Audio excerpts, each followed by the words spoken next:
Hi friends, this is video 3 of how to use EFT tapping for awesome health. And I'm just going to share with you a little bit about what to do if the EFT tapping doesn't feel like it's working for you. And I can speak to this from personal experience because when I first started EFT tapping, I actually hated it. My sister had introduced it to me and she thought it would be a really cool thing for me to check out, being a health coach and really being interested in how the mind affects the body and how our emotions affect our bodies. But when I first tried it, I didn't really like it. I thought it was kind of stupid, tapping on your face, like, not so great. And so at first it didn't work for me.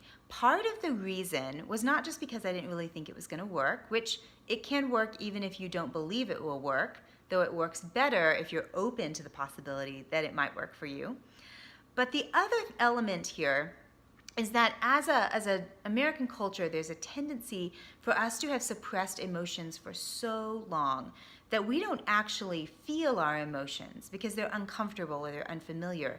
We tend to think our emotions, which was my case. I was thinking my emotions. I was thinking about the stress. It was all stuck up here in my brain. I wasn't actually feeling the emotions in my body.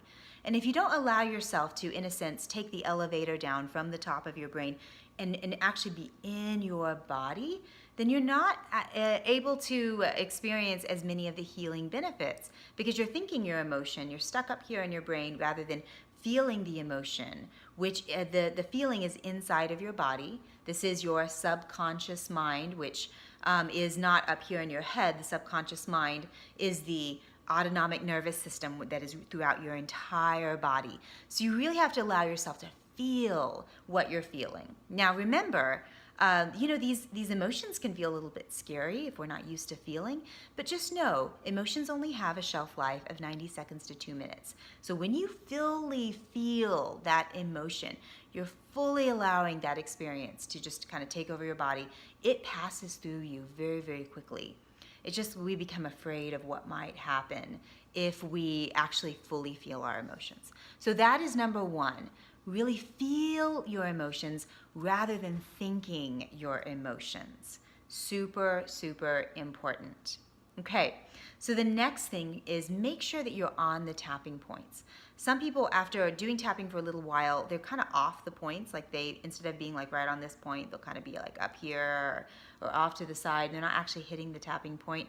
And though tapping is very forgiving, you don't have to be super precise. You want to make sure you're pretty much on those points. So check over that. Check over the second video where I teach you how to tap if you need like a little refresher to remember those tapping points because they're really, really important. Number 3 is remember emotional energy is actually stored in your body. And so when you allow yourself as you're tapping to breathe or to yawn or to cough, what's going on is you're releasing the emotional energy that's gotten stuck in your body. What I see a lot of times with people is they're kind of afraid of yawning because they're afraid of looking like they're tired or something like that, or they're afraid of allowing that energy to move through them, and so they kind of like clench up and they don't allow themselves to like yawn or cough or allow that emotional energy to kind of move out of them. And so allow yourself to just yawn if you feel like yawning or whatever kind of shows up, you just allow yourself to do that. Okay, so the last thing here is let go of controlling the outcome. What we tend to want to do is we want to control our emotions. We want to control how quickly that stress is going to leave or how quickly that sadness is going to leave. But when you just honor what's there, you honor all the reasons that you're experiencing the emotion that you're experiencing, and you honor all the reasons why it's there, what happened in the first place, all the experiences that you had, and you allow the emotion, in a sense, to have its own lifespan and its own voice. What happens is you get a little curious and you get to kind of discover more of what's going on inside of you, and the emotion tends to actually leave faster. The emotion tends to feel heard and listened to as if it was like its own little personality. And then it just kind of releases out faster. So let go of controlling the outcome and let go of deciding how quickly this emotion is going to stay around or trying to push it out.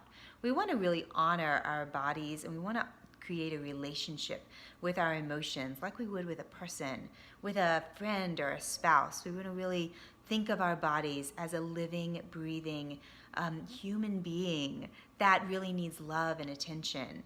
So that's why we want to think about our emotions, about our bodies. So letting go of controlling the outcome and just honoring whatever shows up is really important. So I hope this 3-part video series has been helpful for you.